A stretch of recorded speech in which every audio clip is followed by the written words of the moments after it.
Hey, what's good, everybody? How you doing? A very exciting day today. The tournament seeds are out. Welcome to the 270 Hoops Central District Tournament Preview Show. I'm Derek Owens Jr. of the Central Ohio High School Showcase. As always, you see me with this guy right here, my guy, Zach Fleer of 270 Hoops, the foremost authority in Central Ohio high school basketball. Big day today, right? Absolutely. This is the biggest day of the year for us as a brand and, really for the area when it comes to Central Ohio high school basketball. Central District tournament draw today. We got the seedings. We got the matchups. We're ready to get going. We got an exciting product on deck, for all of our viewers today. Absolutely. 4 divisions, Division 1, 2, 3, and 4. We're going to go through a bracket by bracket breakdown of what to expect, what to look forward to, players to look out for, all the way through as we guide from the Central District all the way through up until the Ohio High School State Basketball Championships. It should be very exciting. We got a lot of stuff to get to. Absolutely. There's teams jumping on teams, top seeds all going in the same bracket.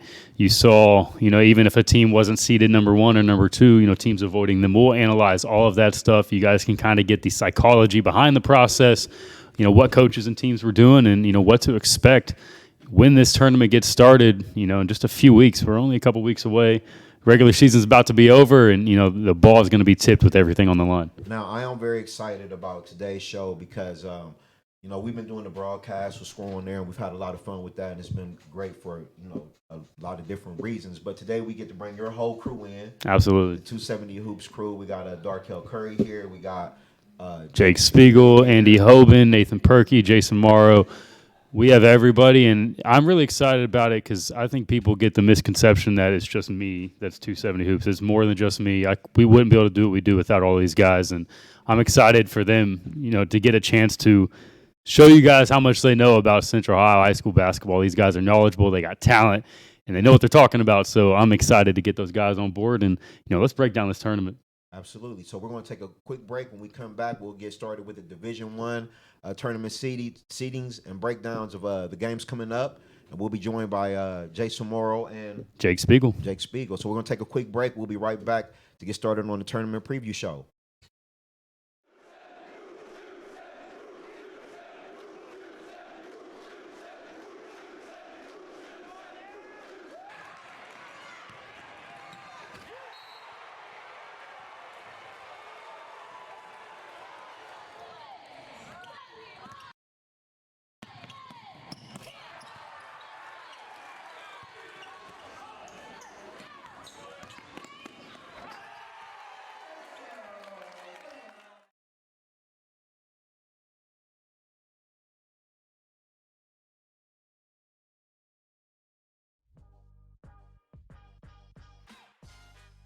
One reason why I came to Ohio Media School was to expand my knowledge about sports media.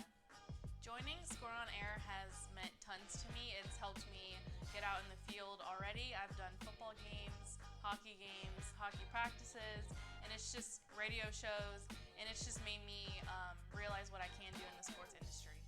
One thing that I want to do in the sports industry is be a sideline reporter for college football. My name is Kara Bailey with Score on Air, the new generation of sports talk.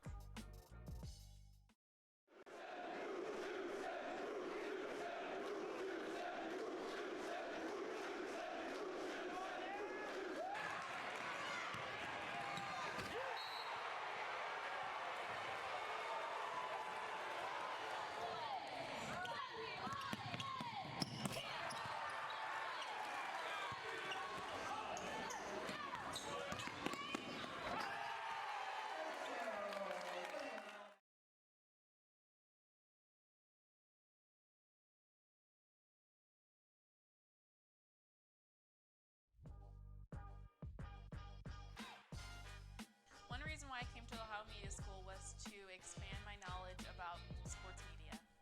Joining Score on Air has meant tons to me. It's helped me get out in the field already. I've done football games, hockey practices, and it's just radio shows, and it's just made me realize what I can do in the sports industry. One thing that I want to do in the sports industry is be a sideline reporter for college football.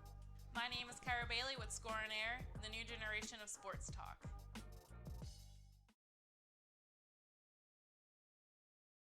Welcome back to the 270 Hoops Central District Tournament Preview Show.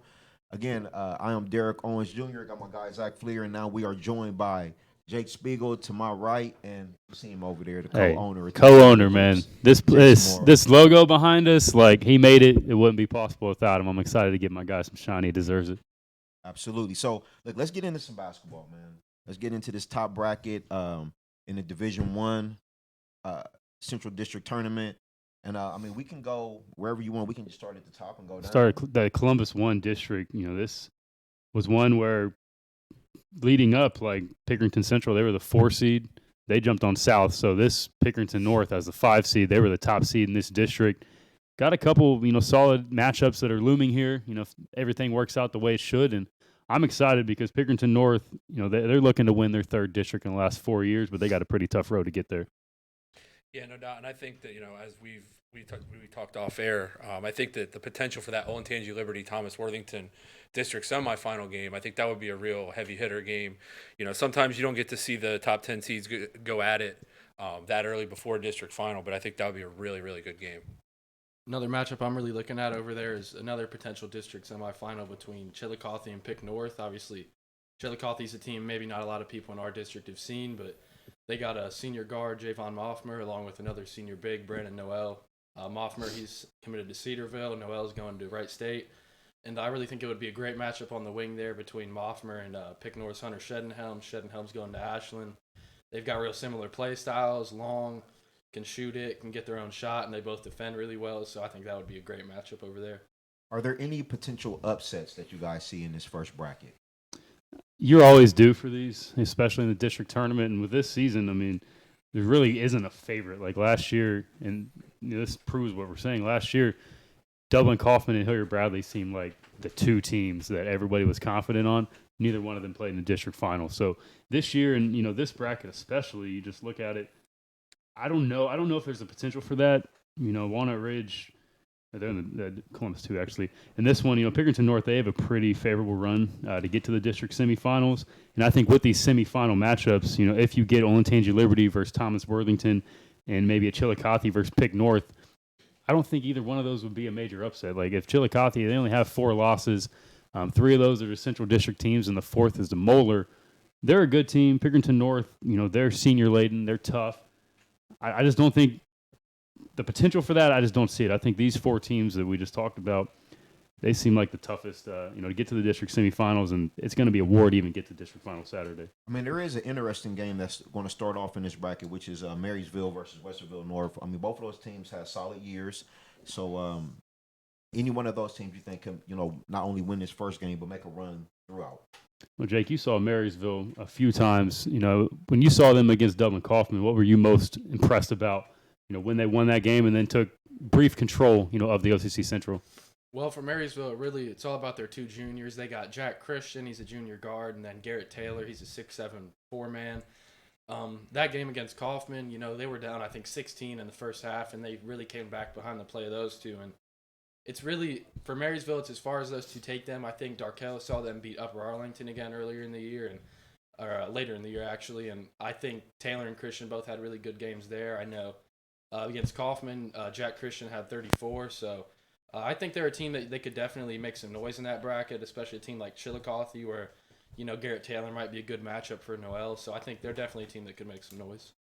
And let's just talk a little bit about Thomas Worthington, led by, Jalen Solinger of the Solinger basketball family, but they had an outstanding year last year, and they really want to get, really want to make some noise this year, but what do they have the pieces, and have they, they started out early with a new player in Tyrese Huey. Have they gelled enough to really make a run to get to a district championship and win a district championship? I think so. When you look at their schedule, other than the loss to Delaware Hayes, they lost to Hilliard Bradley twice. They lost to Columbus South. So, that's seed 2, seed 3. They really don't have many bad losses. As far as talent, they're as talented as they come in that junior class. When you look at Jalen Solinger, offensively, he's one of the most talented players in Central Ohio, if not the most talented guard on the offensive end. He's capable of giving you 30 when he gets hot from the 3-point line. Tyrese Huey, 6'7", enforcer inside. He can block shots. He can score around the rim.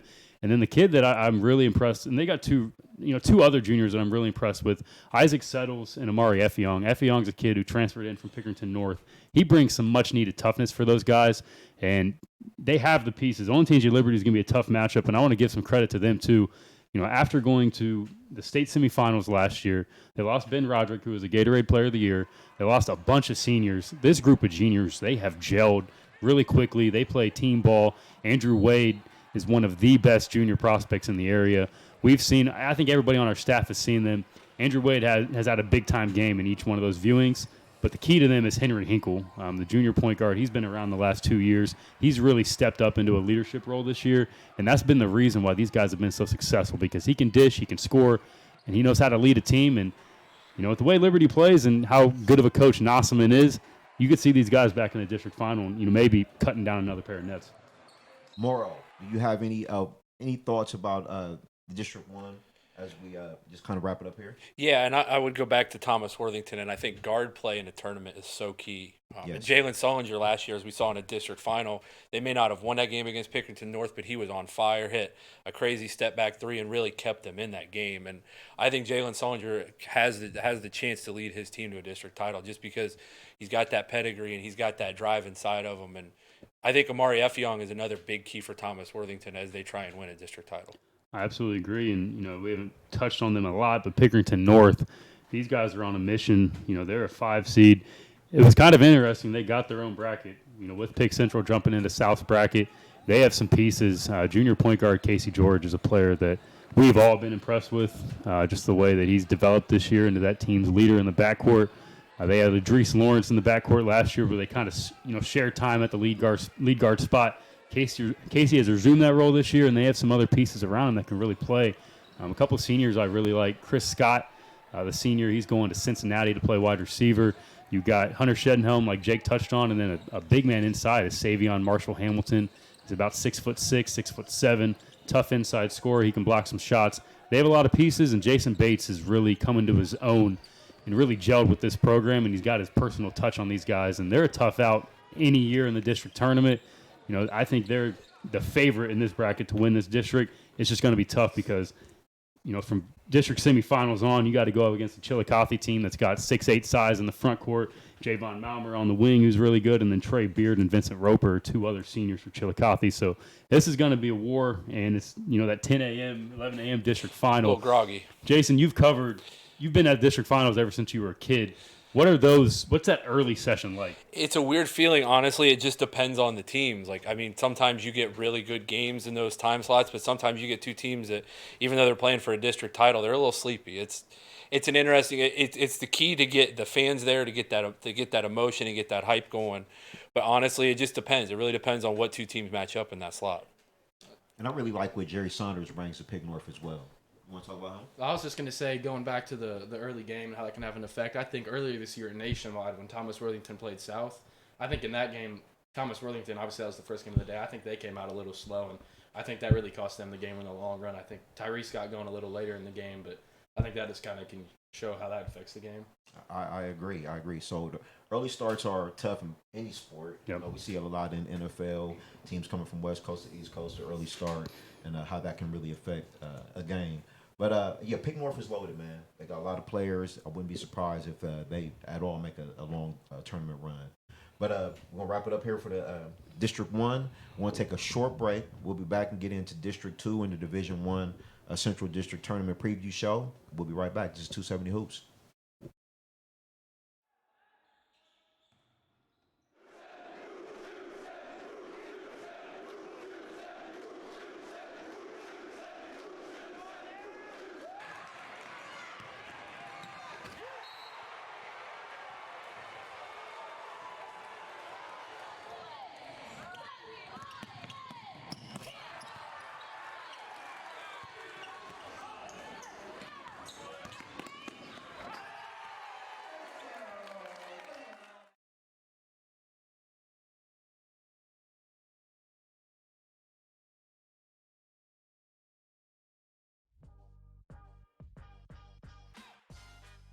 One reason why I came to Ohio Media School was to expand my knowledge about sports media.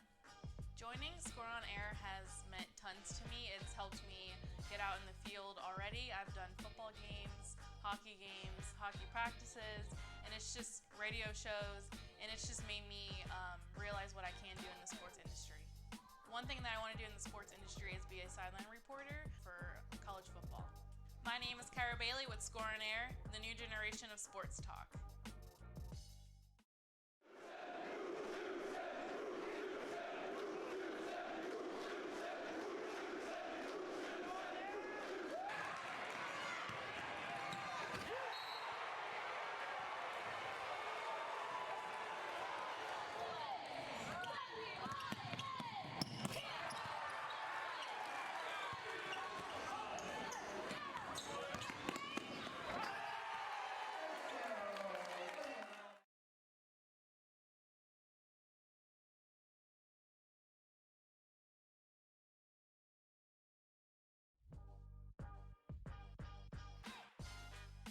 One reason why I came to Ohio Media School was to expand my knowledge about sports media. Joining Score on Air has meant tons to me. It's helped me get out in the field already. I've done football games, hockey practices, and it's just radio shows, and it's just made me realize what I can do in the sports industry. One thing that I want to do in the sports industry is be a sideline reporter for college football. My name is Kara Bailey with Score on Air, the new generation of sports talk.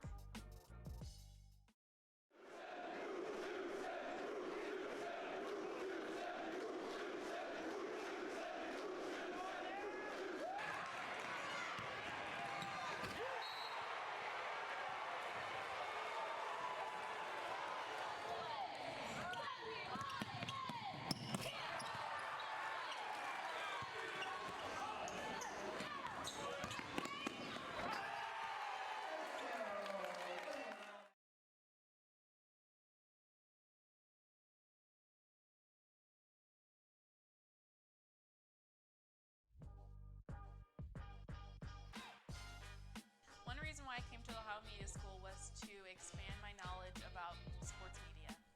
Joining Score on Air has meant tons to me. It's helped me get out in the field already. I've done football games, hockey practices, and it's just radio shows, and it's just made me realize what I can do in the sports industry. One thing that I want to do in the sports industry is be a sideline reporter for college football. My name is Kara Bailey with Score on Air, the new generation of sports talk.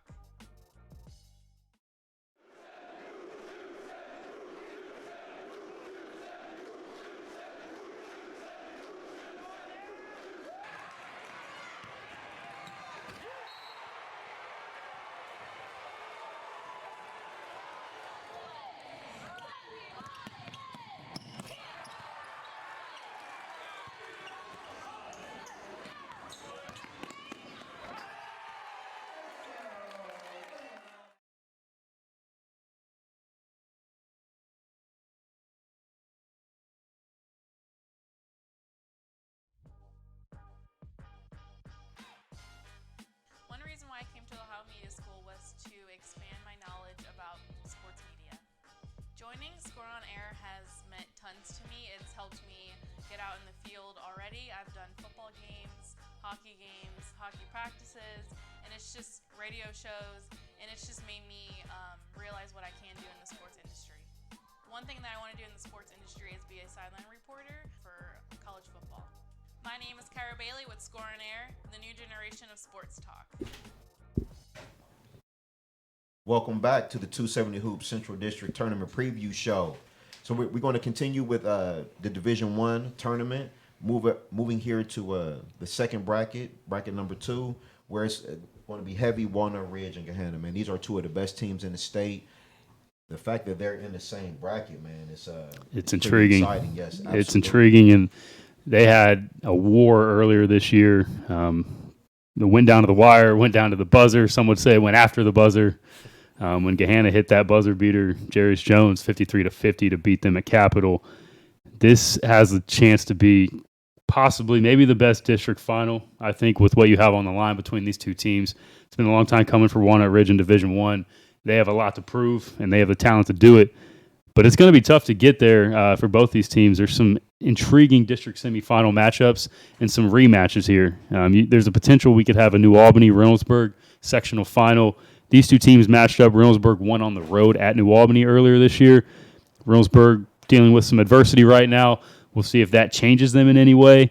And then you have on the bottom side of the bracket potential, even the first round, like this matchup, Canal Winchester versus Upper Arlington in the first round. These are two top 20 seeds. That has a potential to be quite possibly the best first round game. And then even into that sectional final, the winner of that game plays a Whitehall team who seeded at 22. That could be low for them. They're leading an MSL Ohio division that, in my opinion, is a top 5 division in the area. You have some really good teams, top seeded teams in Division 2 and Division 3. Whitehall is leading that division. They have a confident group of juniors. And if they can get, into the district semifinals, they'll go up possibly against a Gahanna team that they played tough earlier in the year. So there's plenty of rematches. This could be the rematch bracket, and I'm excited to see what happens.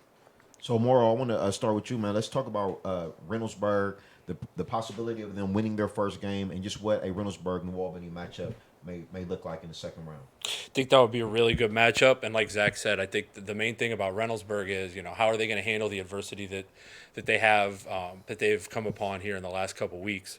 As you move forward without your head coach, I think, in the tournament time, it's going to be very interesting to see how they handle that. And then the winner of that game plays a Walnut Ridge team that's very hungry, that hasn't won a district title since 2014? 2015 in Division 2 with Malik Harrison and those guys.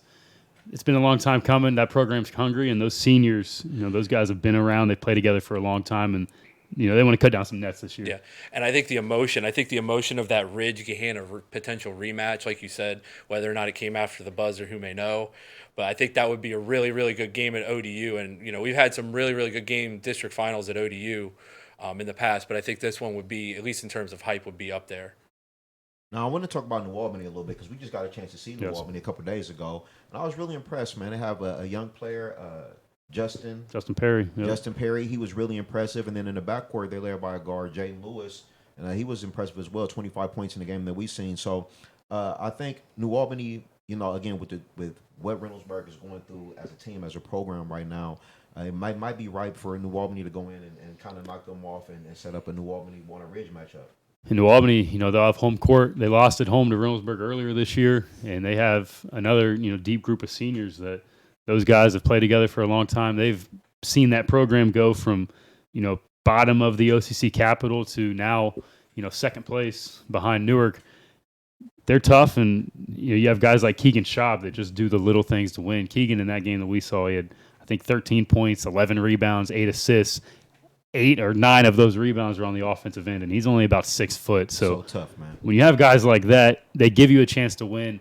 A couple other seniors I like. Uday Singh is about 6'5". He offers some intriguing perimeter defending ability, and he can stretch the floor a little bit. And then Jaden Lewis is just a straight bucket getter. And Justin Perry, I think he's the X factor because at about 6'6", he's got broad shoulders. He can score it around the rim. He's the missing piece. If he plays to his potential, this New Albany team, they're at their best. So if they get Walnut Ridge in the district semifinals, that'll be an intriguing matchup. Ridge obviously is highly favored, but they've struggled in Division 1 in the district semifinals. We'll see if they can get past that test. I think among the top seeds, Walnut Ridge has one of the better routes to the district finals. They don't have a team seeded in the top 10 in their way until they get to the district finals. And again, they go up against a Gahanna team that they played extremely tough. They were either leading or down by a single possession for most of that game. They had a chance to win it late.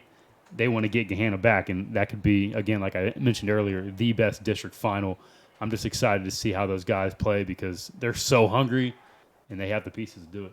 Absolutely. I want to talk to Jake real quick about Canal Winchester, Upper Arlington, what you kind of expect from that matchup. Canal Winchester, they have some pieces. They had a really good year last year.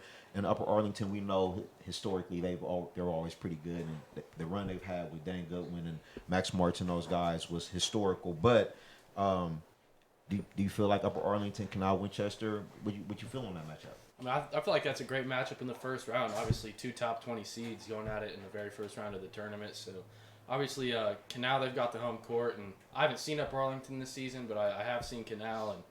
And they really run all their sets through their senior big man, Bilal So. I know they really keep him in mind with everything they run. And then Cole Metzler's another senior big they got. And then Senior guard, actually, that I was really impressed with that I wasn't aware of until I saw them was Trayvon Robinson. He made a bunch of big plays in there. I saw them the first matchup against New Albany at home. They won that one at the buzzer.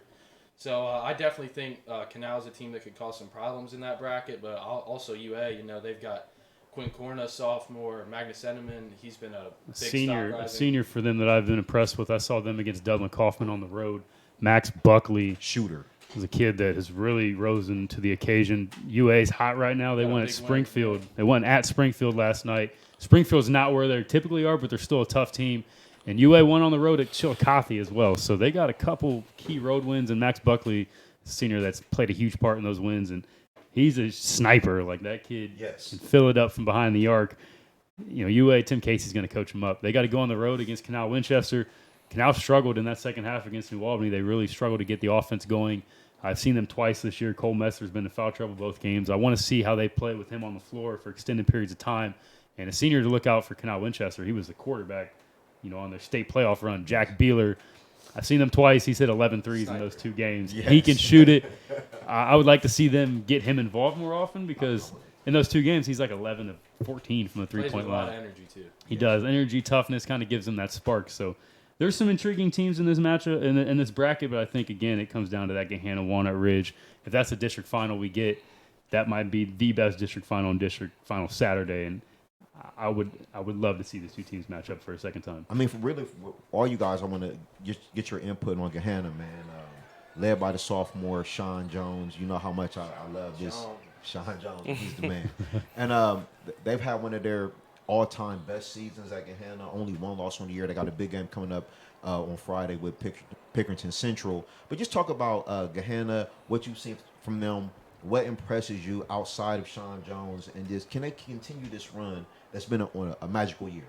I think they can, and they've been the biggest surprise in the area. We knew Sean was going to have a good sophomore season and lead these guys to a better season. I don't think anybody predicted them to be 20-1 as the 1 seed. That just speaks to what he's done and then what Tony Stibe has done.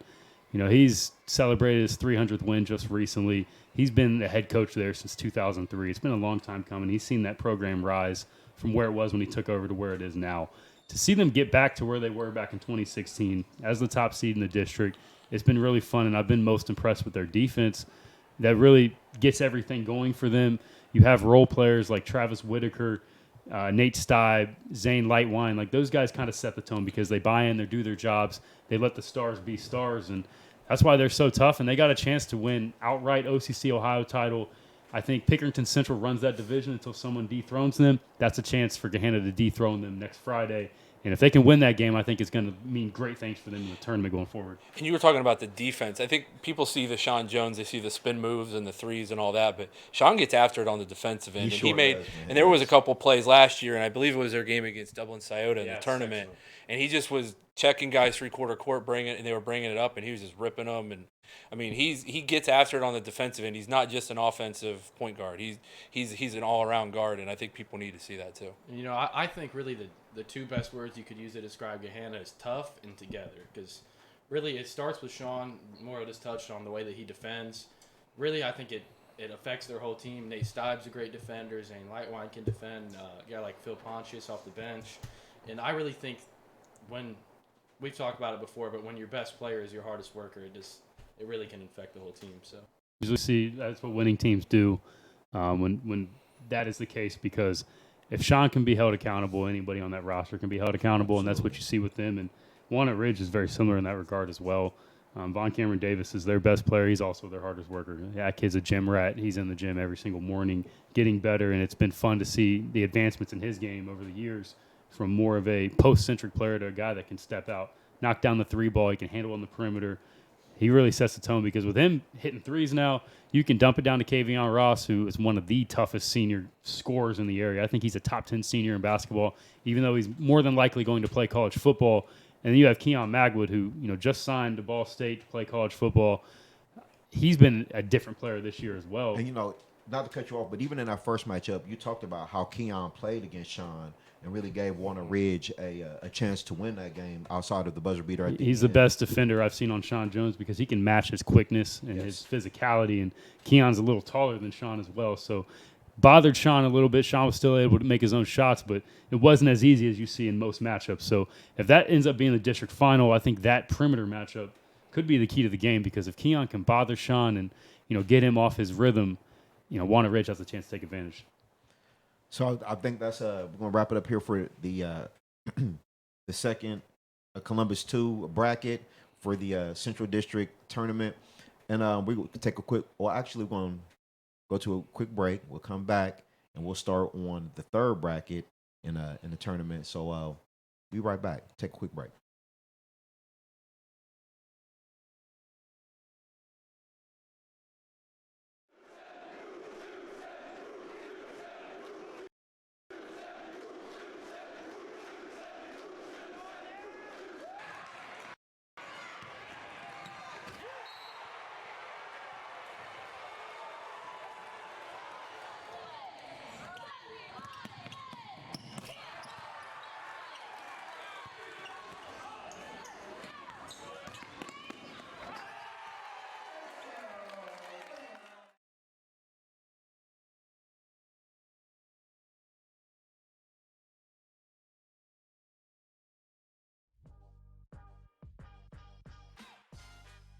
One reason why I came to Ohio Media School was to expand my knowledge about sports media.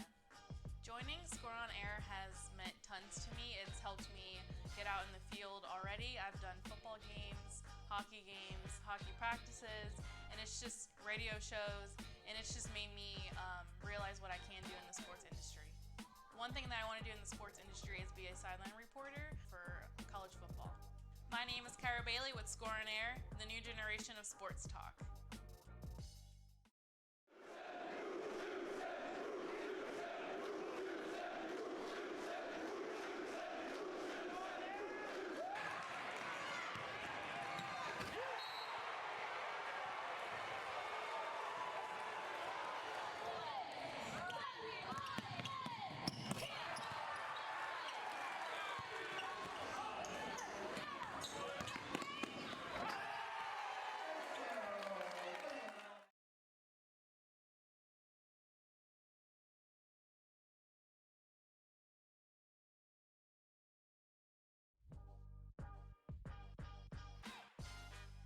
One reason why I came to Ohio Media School was to expand my knowledge about sports media.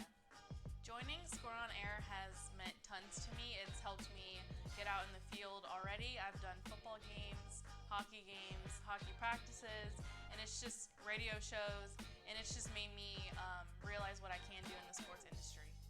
One thing that I want to do in the sports industry is be a sideline reporter for college football. My name is Kyra Bailey with Score on Air, the new generation of sports talk. Oh, okay. Welcome back to the 270 Hoops Central District Tournament Preview Show. We are going to keep it moving right into District 3. All right. Oh, I'm sorry.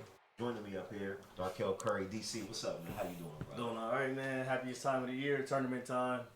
Ready for the madness, man. And if you don't know DC, man, he does it all. He writes for 270. He does the video, the editing, pictures. A very talented individual. So I'm just glad to have you up here, man, discussing these brackets as well. He's been on the staff, for 4 solid seasons now, and really evolved. So when we started doing the podcast on Patreon, we're like, oh man, Darkel he's built for this. So he's got that radio voice, man. Really just break down this bracket, and I'm excited. And Columbus 3, this is where the madness kind of began, because Hilliard Bradley was the 2 seed, Gahanna was the 1. They went in their own districts. South chose their own district. Pickerington Central had the chance. They could have taken Columbus 1. That would have been their district. Instead, they jump in South's bracket, where now we have 2 top 4 seeds in the same bracket. That just showed, Pick Central, they're aggressive and they're confident, and they want to go at South. So, Morrow, we'll just go to you first. Again, you've been around tourney draws. What was your initial reaction when you saw Pick Central jump in this bracket? It's one of those things. It's funny when, the first couple seeds you just think are going to go in their own bracket. Then all of a sudden you hear line whatever, and you're like, oh, wait, that's Columbus 3. Like, they're going to go in the same bracket. A little bit of murmuring, and it'll be interesting to see, Pick Central and South. It's still weird to think about South as a Division I team. Still have to get that through my head that, they're not in Division II for this season at least. And that'll be one of the more interesting things to see how they match up potentially with a Pickerington Central team that lost last night at Newark. You Pitt Central guy, not you are a graduate of Afrocentric, but you believe very highly in Pickerington Central and what they bring to the table. Let's just talk a little bit about them and what you seen from them so far this year. I've had the opportunity to catch a few games of theirs. I caught their first game of the season. It was a loss, but it was a pretty close one. They played pretty all right. They were missing some guys. But now we're seeing them come to full form. They got Alex Sonny Styles back. He was out with injury. Vernon Wallace was winning some football state championships. That kid's everywhere. Yes. He's all over the place. So it's their whole. They did take a tough loss to Newark last night, but you can't count those guys out come tournament time. We've seen over the past few years regional champs. Lost last year in the regional final. That's just a team that you just can't count out no matter what. My only thing though is I don't know if jumping on that South bracket was the smartest idea. I think teams are underestimating South. I don't believe we ever really seen any D1 team that has that dog that South had. We don't have really a lot of guys that pick you up full court press, get into you. I think South is going to bring a different style to the D1 tournament, and I don't think a lot of teams are ready for it like they think they are. We know the one thing I want to go back to Pickerington Central real quick is usually this is a team that is loaded with some stars, Sterling Manley, Karis LeVert, Jeremiah Francis, just to name a few, and they've had a lot more than that. But this team is not really star driven. It's a lot of guys who play their role, play their position. They have a lot of depth this year. I mean, how do you think that that's going to work for Pickerington Central moving throughout the tournament? I think that when we started this year, we were talking about at our fall league. We were talking about guys like Devin Royal. Would he make their top 8? And he's obviously He started last night and played pretty well for them. Pick Central's depth, I think, is one of the biggest keys to their success. Is they will be able to play in a regional, potentially in a district final, in a regional semifinal game, to play 6, 7, 8 guys and have that depth and have energy. And I think that would be big for them come late in March when a lot of teams are kind of shortening their roster, that they can still trust in 6 to 7 guys. They have just so much length and athleticism, and it just goes really deep into the bench. Even a guy that hasn't played a whole lot, he has someone like Zakai Alexander, who's one of the best, junior wings, super athletic. You throw him in with guys like Devin Royal, Sonny Styles, Garner Wallace, Tyleek Walker, Josh Harlan, Connor Masig. Like, they have a lot of pieces. They just got to put it together. The Central team's proven. They've won 7 district titles in the last 8 years. 2015 was the last year they didn't win a district title. They've won a district title every year since 2012. They have 3 regional titles in that time frame. They have a state title in 2012. They're a tournament team, but so is South. The Bulldogs came a few possessions away from a Division II state title against a very good Trotwood Madison team last year. Yes. Trotwood, they lost some pieces like Amari Davis. Just last weekend, they went on the road. They won at Hilliard Bradley. They scored 79 at Hilliard Bradley. That was a team that South, athletically, you could have argued they were the more athletic team in that game against Trotwood. A guy like Travell Adams really stood out in that game. He had a couple, chase down blocks on some big-time athletes. When you throw that in with Taquan Symington, Marcus Johnson, Sammy Barton, when he's playing well, they have so many pieces. And like Darkel said, they just have that dog in them where they're not going to be punked. You can't bully them. And Coach Ramon Spears really sets the tone with his attitude and his toughness and intensity. You think he's the best coach in the state of Ohio? Absolutely. Anyone can make that case because he's been so proven. He's taken this program his first year. They won 1 game to now being the number 3 seed. And let's not forget, South is the smallest team in Division I. They have less than half of the boys that Reynoldsburg has and Gahanna has, and they're here as the 3 seed with a chance to win another district title, get to the regionals. It's just really incredible what Ramon Spears has done there. And, Pickerington Central, we get them in South. That might be the most athletic game we have on district final Saturday. And just one more shout out to South, man. Not only the 3rd team in this seeding draw, but the 3rd ranked team in the AP and the state poll. So, last year getting up to number 1 and then coming back, like you said, this year in Division 1 and staying above that in that top 5 in the rankings. It's just really something special for that community and what Spears has really built there, man. I think it's a testament to him and his coaching staff. And they really put in a lot of hard work, man. So it doesn't surprise me that, they're here right now. I do want to talk about another team in this bracket that a lot of people are high on going into the future, but they have a present in front of them right now, and that's St. Charles. They have a lot of big bodies, a lot of versatility. Just talk a little bit more about them and what they bring to the tournament. Well, in Division I right now, St. Charles is the only team that's going to enter the tournament, or at least enter the tournament draw as winners of their last 10 games. Just on Friday, they wrapped up the CCL title, at least a share of it, and they went on the road and beat DeSales. They are undefeated since it started out 6-5 through 11 games, and it looked like they were up and down. They lost some games they should have. They were close in some games that should have blown teams out. They've won 10 straight since then. They're playing big-time basketball, and I think a kid who's really rose to the occasion is Vic Searles, the senior big man. And you can talk this guy's path that he's made going into his junior year. He was a kid that played JV as a sophomore, was overweight, wasn't sure if he wanted to play college basketball, saw the talent that he had, I think he's dropped about 60 or 70 pounds with a new diet workout regimen. He's become the best back-to-the-basket player in Central Ohio. He's going to Ashland. He's going to play big-time Division II basketball. When you have a guy like that you can dump it down to and he can get a bucket over his right, left shoulder whenever you want it, that makes you really tough to stop. But when you throw in the sophomores that they have, Jared Fry was a kid last year. One of the top scorers in the CCL as a freshman. He's only continued to improve. And then Doogie James is another sophomore. It's always about the size, the fight and the dog, not the size of the dog in the fight. Doogie is the perfect, explanation of that because he's only about 5'7", but he's tough. He sets the tone. He can distribute the ball and really guard on the perimeter. So, if they play Pickerington Central in a district semifinal, that's going to be a tough challenge for Central because they really don't have a true back-to-the-basket post. You have Elhaji Thiam, who he's 6'7", but he's on the slimmer side. Vic probably has him by 100 pounds, so that would be an interesting matchup if they do, if they get to that point and they're battling there. I think St. Charles is going to have a chance to maybe knock off Pick Central. It's going to be a tough task, but the Cardinals have the pieces to do it. I love Doogie James, man, and it's so funny because he's not very tall. Like you said, about 5'8", but he's surrounded by all these big, huge guys. You know what I mean? But he plays his part, and he definitely gets them. Yeah, speaking on James, pound per pound, he's definitely one of the toughest kids we have out there running the guard spot in Ohio.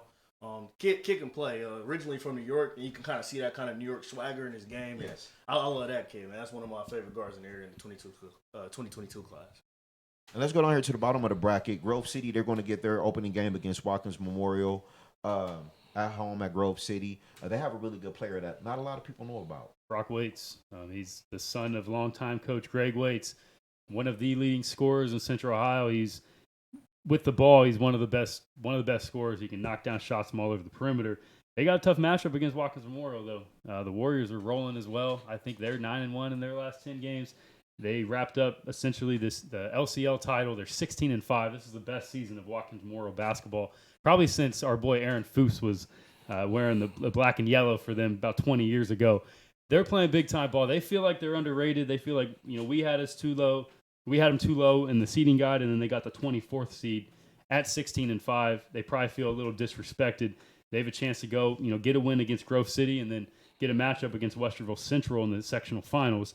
If Grove City does knock off Watkins, this is a rematch of the second game of the year where Grove City at home beat Westerville Central. Westerville Central feel like they got punked a little bit in that game. I think the Warhawks would want to get revenge, and if Westerville Central can win that game, they get their matchup against South, and they kind of jumped on South pretty quickly at the tournament draw. So I'm excited to see how this bracket shakes out. For you, Jason, you've watched Pick Central for a long time. What do you think about the path that they chose and some of those matchups they might have? I think it's an interesting path, but another thing that I wanted to point out was what Darkel said about, they don't have, or it might have been what Derek said, is they don't have a star name. Like, they don't have a Jeremiah Francis or a Sterling Manley. It's just a bunch of guys who know how to play and are very, very good. And you got a guy like Garner Wallace, who's like a four-sport athlete. Like, he's just doing it all. And Pick Central is very intriguing this year. They're another one of those teams. They're just gonna get after it, man. They really can score it, and I would not be surprised to see them not only win this district, but they could be a team that we could see at the Schottenstein Center. Yeah, I think when they're at their best, they're definitely a really tough team to beat. One of their best examples was at flying to the hoop. They're playing against Dream City Christian out of Arizona. Yes. Team loaded with 5 4-stars. A lot of chatter around the gym that Pick Central stood no chance. From the moment the tip came, you could see Pick Central was ready to play, boxing out guys. I mean, this team had 3 6'11" guys. They even had a kid who's not even going to college this year, thinking about the NBA. And Pick Central took the challenge. They took it, and they brought it to those guys. They handled them. And let's be honest about Pick Central flying to the hoop last year. Who they beat? Trotwood Madison. They scored 100 on Trotwood. I mean, Trotwood tends to play that way, but they also took Garner Wallace breakout game. They took that game to Trotwood Madison last year, and they've been that way all along. And I wouldn't be surprised to see them be that way again this year. I mean, just one more shout out to Garner Wallace, man. That young man, he does it all. Basketball, football. He's a state champion. Last year they won the state in track and field, and he was all over the track. He's on the bowling team. He's on the bowling team. Yes. I mean, just an incredible young man, and he really brings a lot to Pickerington Central. So I'm excited to see their run as well. But I do want to talk about Westerville Central. Let's get them a little bit of love. They had a really good season this year, and what do you expect from Westerville Central? Russell Central, they got a nice group of guys. Tayso Cook, I feel like it started in the fall league. Our fall league usually puts the best to get the best guys, and he had a couple games. We had a lot of write ups on him. He's a hell of an athlete, great defender, and he kind of leads the ship. But they have a lot of guys over there at Russell Central, and I think they're not a team to sleep on. They play in that Ohio OCC Buckeye division. It's loaded with talent, so they've been battle tested. I think they're a team to watch out for. I think they could surprise some people. In that junior class, again, you got Tassos Cook, you got Quincy Clark's a junior guard that can play. Landon Tillman's a guy that can stretch the floor. MJ Davis is a wing, about 6'5". He's kind of their perimeter defender, and they have some pieces there. And I think if they do match up with South, that's a contrasting of styles. You know, if they can slow the game down a little bit, knock down some shots, they can make it interesting. But I would be interested to see how those young guards respond to South's toughness and just grittiness on the perimeter. Because the Bulldogs, they want to make you uncomfortable. They want to get after you, and that could be a game where we either see Westerville Central at their best or at their worst. But in order to get there, they got to knock off, either Grove City or Watkins Memorial. Two teams playing with a lot of confidence right now. All right, let's move into District 4. District 4, kind of get this Division 1 bracket wrapped up. In this district bracket, we have Newark. That's going to be a pretty good team to get out of the tournament. Also followed by Dublin Kaufman is in this bracket. Olentangy Orange, Dublin Jerome, Hilliard Bradley, which is the top team, the number 2 seed. And then down at the bottom with Groveport and Westerville South. But let's just talk about Bradley for a moment, talk about their regular season. Matt Alaco leading that team. The last time I think we saw him live against Trotwood Madison, and we talked about that game a little bit. But just talk about what they bring to the tournament. Well, they're just an interesting team. They play a different style. They can slow the game down with their defense. They play that pack line defense that makes it very difficult to score. They don't like to give up much penetration. They shut off the baseline against you, and they make you knock down 3-point shots. On the offensive end, though, it's led by Matt Alaco first and foremost. He, when he's at his best, might be the best player in Central Ohio. He's a coach on the floor. He sets the tone with his toughness, communication. They're going to be a tough out. They're one of those teams where not many teams play like them. Jason, you've been around the Hilliard Bradley program since its birth and inception. What's it been like to see this group evolve, and what type of chance do you give this current Bradley group of getting out of the regionals? I think this is a Bradley team once again that a lot like that 2018 team has a chance to make the Schottenstein Center. They are so tough defensively. They will get after it, but they're so surgical on offense. And we were talking today before the show about volatility in a team is like they play the pace they play at is a little bit can be sometimes worrisome as a team, because if another team just happens to hit a couple shots and get going, like they can be in a real war because of the pace they play at. But this Bradley team, I don't see them having a whole lot of trouble early on, and I think that they have the defense to really make some noise. Piggybacking off of what Morrow said, I think Newark could be a team for them to worry about just because of that pack line defense that they do play. And Newark has some outstanding shooters. One of them, Drew Ballinger. They hit 11 threes last night in that game against Pickerington Central. So that's one game that kind of worries me. That's one matchup that kind of screams upset a little for me, just because of Newark's ability to shoot the outside shot. And with that pack line defense, that's what you're willing to give up because you're cutting everything else off. So that one right there is kind of one to watch out for, I feel like. And then even in the district semifinals, there's a couple potential intriguing matchups. You look at Newark versus Dublin Kaufman. If they both get there, this is a rematch of 2018 district semifinals that went down to the wire. Kaufman knocked off Newark, who was a higher seeded team back then. Newark probably still has a little bit of a bad taste in their mouth from that season. They probably felt like they could have made it to the district finals. They're coming off a district title last year. That, because of Kaufman, losing to Olentangy Orange in the district semifinals, kind of opened the door for them. They knocked off Orange. They won the district first time since 2015. This Newark team, like Darkel mentioned, they're kind of built to play with Bradley. They're going to be a tough matchup for Dublin Kaufman with the way they play defense. And when it comes to Kaufman, it all starts with Keaton Turner, the senior guard, committed to Wofford, had an incredible season. This is a kid that came into high school at 5 foot. He had a dream. He wanted to be a Division I basketball player, and a lot of people probably called him crazy then. Like, you're 5 foot, you're small. There's other guys in this program that are better than you. He just kept working. He's had his moment. He waited his turn. He's the leader of this team, and it was really inspiring last weekend. Wofford came up to watch him. It was his chance to prove that, I'm a Division I player. He proceeds and drops 42 points against Marysville in a game that put Kaufman in first place in the OCC Central. it's stuff like that that gives you chills, that makes you love this game. And I'm excited to see a kid like that, to see what he does in the tournament with this Kaufman team, because a lot of people are probably down on them. They lost just about everybody from last year to either graduation or transfer. Don Payne left the program a little early, having a great prep season at Hamilton Heights down in Tennessee, so you don't fault him for that. But people didn't expect Kaufman to be a top 10 seed, and here they are. They're top of the OCC once again. For you, Jason, you've watched Kaufman for a long time. What are your thoughts on the Rocks and their chances here in this district? Yeah, Keaton's rise has been very interesting. Like you said, dropping the 40 ball with the D1 coach, with the Wofford coaches watching. No, this Kaufman team is very intriguing, and the thing that's been impressive the most to me in the times that I saw them was AJ Sheldon, the sophomore, I believe, right? Yes. The sophomore guard just can shoot it from anywhere. Like as soon as he gets in the door, you better have two hands up ready to guard him because he'll shoot it from the volleyball line. I saw him in the Gusler Invitational this year against Licking Heights, and he was just firing from all over the place. And that's the kind of thing in a tournament game where a guy gets hot, shoots 4 or 5 threes, that can swing a game in an instant. Kaufman. I'm sorry. Yeah, Kaufman's a dribble drive team, and with a guy like Keaton Turner that can get to the rim whenever he wants, makes you really tough to stop when you have another shooter. Nash Hostetler's a junior, played JV last year. He's really risen to the occasion at the play-by-play classic against Whitehall, I believe. It was against Afrocentric, actually. He went crazy, hit 6 or 7 threes. That's another guy that does the dirty work, does the tough stuff, will rebound, play defense. And when he's hitting 5 or 6 threes, it makes your offense really tough to stop because they can get things rolling. And when Keaton's in a rhythm and all those other guys are in a rhythm, they can put up a lot of points in a hurry. And I was just going to say, in tournament play, it's always about guards. I mean, this tournament is not filled with a lot of big men. We don't have a Sterling Manley, a 7-footer out there.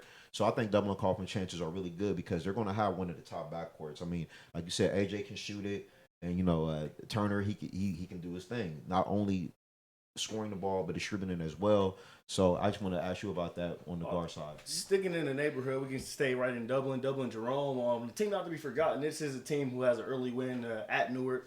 So, I mean, they're a young team, but they're led by senior Dan Lee. And they got some guys that can play. Great coach and Richie Beard. And I just think that's a team not to sleep on. They've kind of had an up and down year, but once you got to roll the ball out tournament time, anything can happen. I think that's a team that might get some people. I could definitely see them taking their first round matchup and making the tournament interesting. And even last year, back to when they played Canal Winchester, they were the lower seeded team in that game. Went to Canal Winchester and gave Canal Winchester a real fight. And honestly, we're 2 or 3 plays away from winning that game.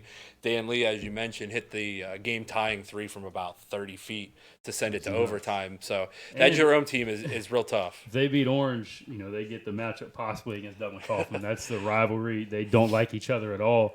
So, in rivalry games, anything can happen. I know Jerome, they're gunning for that. They want to win that first-round matchup against Orange to possibly get that game against Kaufman. I'm going to ask all 3 of you guys this. If there's a team in this bracket that can take out Hilliard-Bradley, give me that team.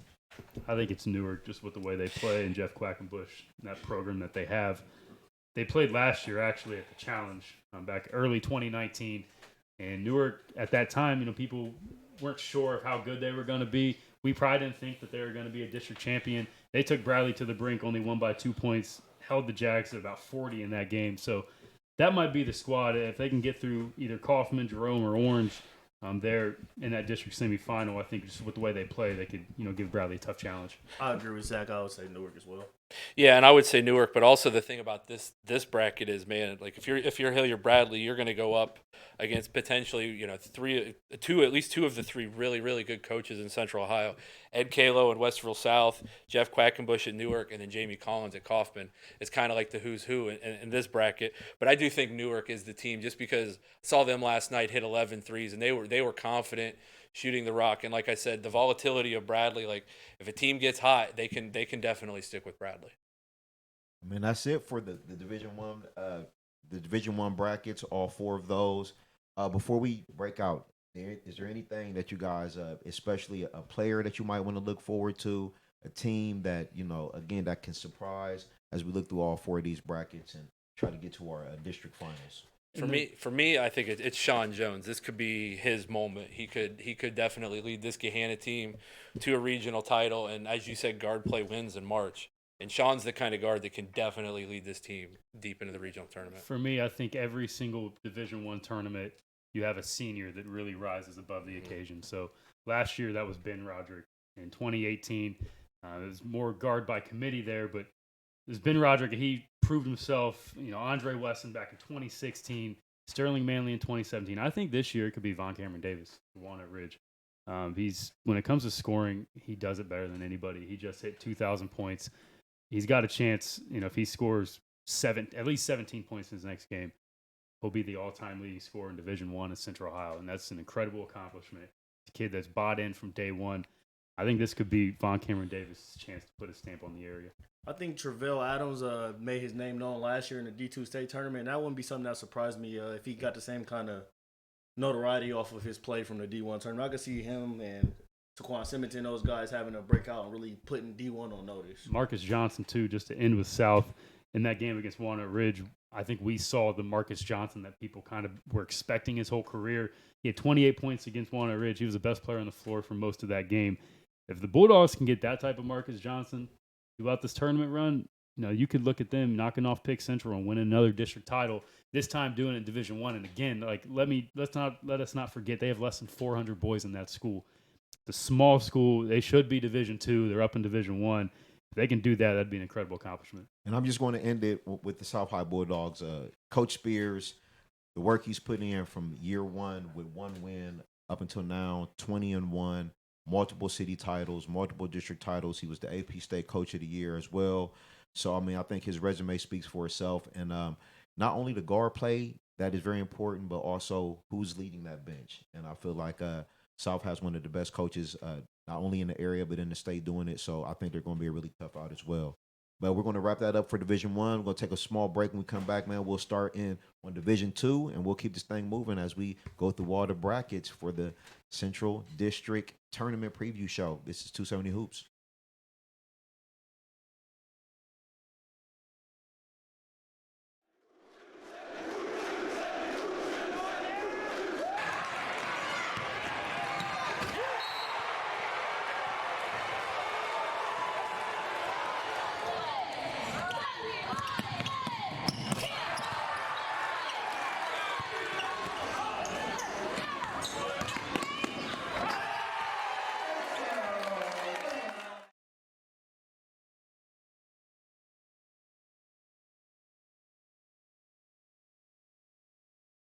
Do you have design ideas for t-shirts but you're not sure where to go? Go to Mojo Sports Gear. That's right, Mojo Sports Gear. At Mojo Sports Gear, you can get custom-made shirts. Whatever design you need, Mojo Sports Gear can provide it. Don't forget to grab a custom-made cap on your way out and rock the best headgear in the game. Give them a call at 614-864-6656. That's 614-864-6656.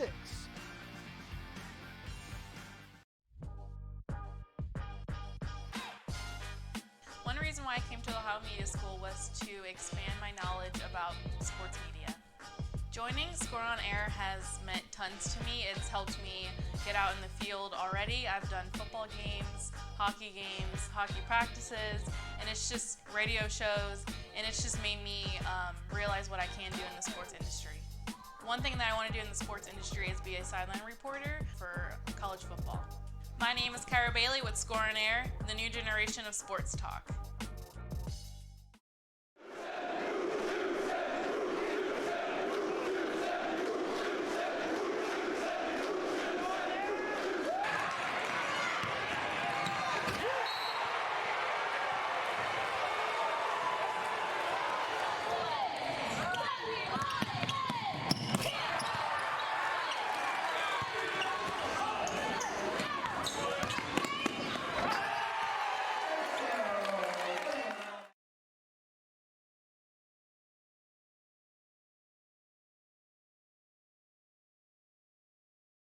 Do you have design ideas for t-shirts but you're not sure where to go? Go to Mojo Sports Gear. That's right, Mojo Sports Gear. At Mojo Sports Gear, you can get custom-made shirts. Whatever design you need, Mojo Sports Gear can provide it. Don't forget to grab a custom-made cap on your way out and rock the best headgear in the game. Give them a call at 614-864-6656. That's 614-864-6656.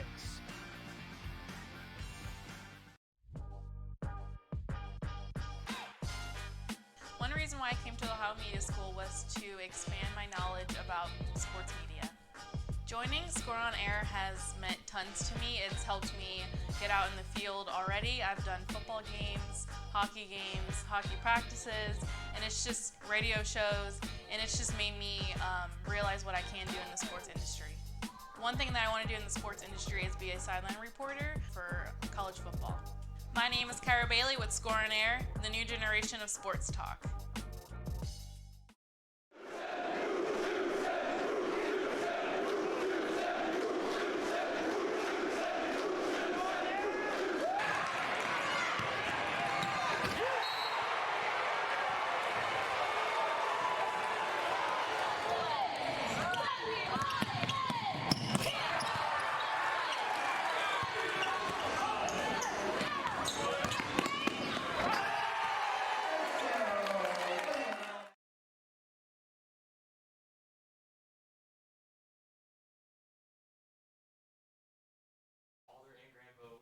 Welcome back to the 270 Hoops Central District Tournament Preview Show. We are moving into Division 2, and a lot to talk about here. Let's get started at the top, though. Then McKinley, Beechcroft, couple City League teams. London, they have some really good players to watch out for in this bracket as well. So let's get started. Yeah, so this one's really interesting. The top 3 seeds in Division 2 all went to the Columbus 2 bracket. The reason they did that is that district champion goes to Athens, and Division II teams in Central Ohio traditionally, at least in the last several years, have been very successful going to Athens. We've seen teams, like in Eastmore back in 2018, making it, or 2017, making it all the way to the state semifinals. They went through Athens. You had Beechcroft. They didn't go to Dayton. They went to Bowling Green back in 2018. So avoiding Dayton has been a successful recipe for teams in Central Ohio. With this bracket in Columbus 1, the top seeded team is Buckeye Valley, who's the 4th seed. Then you have the 5 seed with Lyndon McKinley, the 6th seed with Beechcroft. So quite a few rematches in this one. Dio, Jake, we were all at that game on Tuesday between Lyndon and Beechcroft. There's a chance that we see these two teams matching up in the district semifinals. What do you guys think that would be like? With Lyndon sweeping the season series, could Beechcroft get revenge in the 3rd matchup? One of the hardest things in basketball to do is beat a team 3 times. So I think that'd be a tough task for Lyndon. I wouldn't be surprised to see him get it done, but that's a matchup that I actually tweeted it out when I was live at the seating. That's one I'm looking forward to. That should be a good one. That should be a good old City League slugfest. I definitely agree there because obviously there's a little bit of history between those teams, and Lyndon's won the season series, and I think, they really enjoyed that win Tuesday to say the least, and I think Beechcroft, they're kind of looking at them like, well, these guys they think they're on the top of the world right now. We can beat these guys. So I think tempers are going to be flaring in that game. Definitely a high-energy City League matchup. So. And in that matchup, their leading scorer, J.J. Simmons, had a tough night. He was out of 2 points. I know he's gearing for that rematch against Lyndon to show what he can do. So if you get that in the district semifinals, that's going to be one of the best games. And like Darkel said, it's a City League slugfest. 2 programs that don't like each other. And when you look at the bottom of the bracket, either one of those programs have a chance to reach the district finals. For Lyndon, it'll be their first district final since 2005 when they were below 500. They came into the tournament, I think, at like 7-12, roared all the way to the state finals. The Panthers, they're hot right now. The community's behind them. The kids are playing with confidence.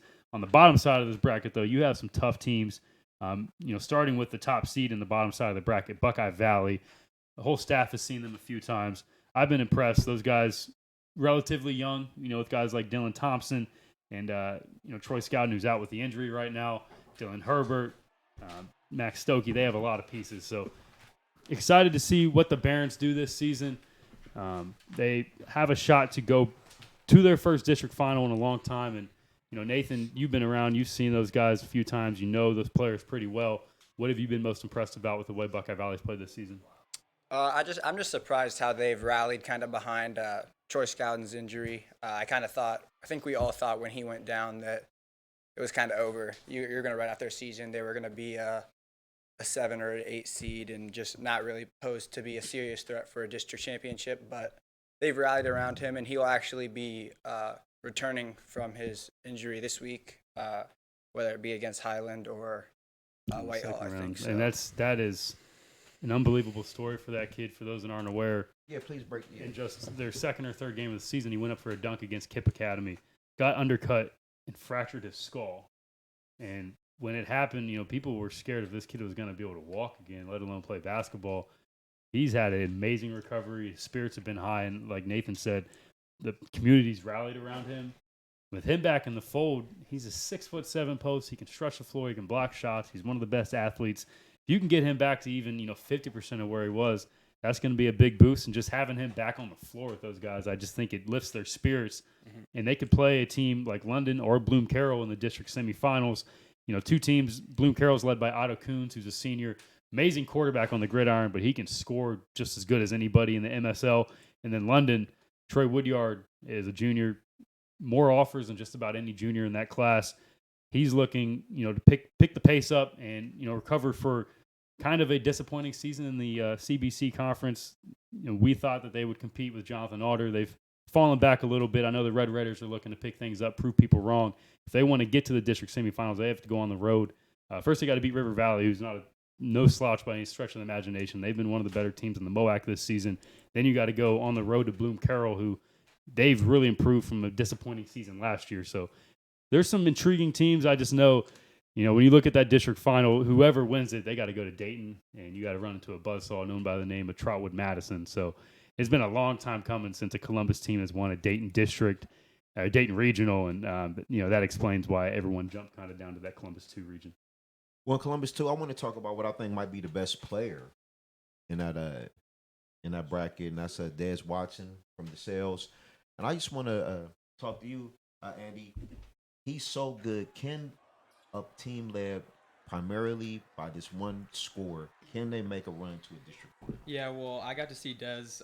They traveled to Granville earlier in the season, and Granville actually had a really good game plan against him, and he's going to drop 30 pretty much no matter what against a lot of these D2 teams, especially teams like Granville or Heath that maybe can't match up one-on-one with his athleticism. They're going to throw multiple people at him.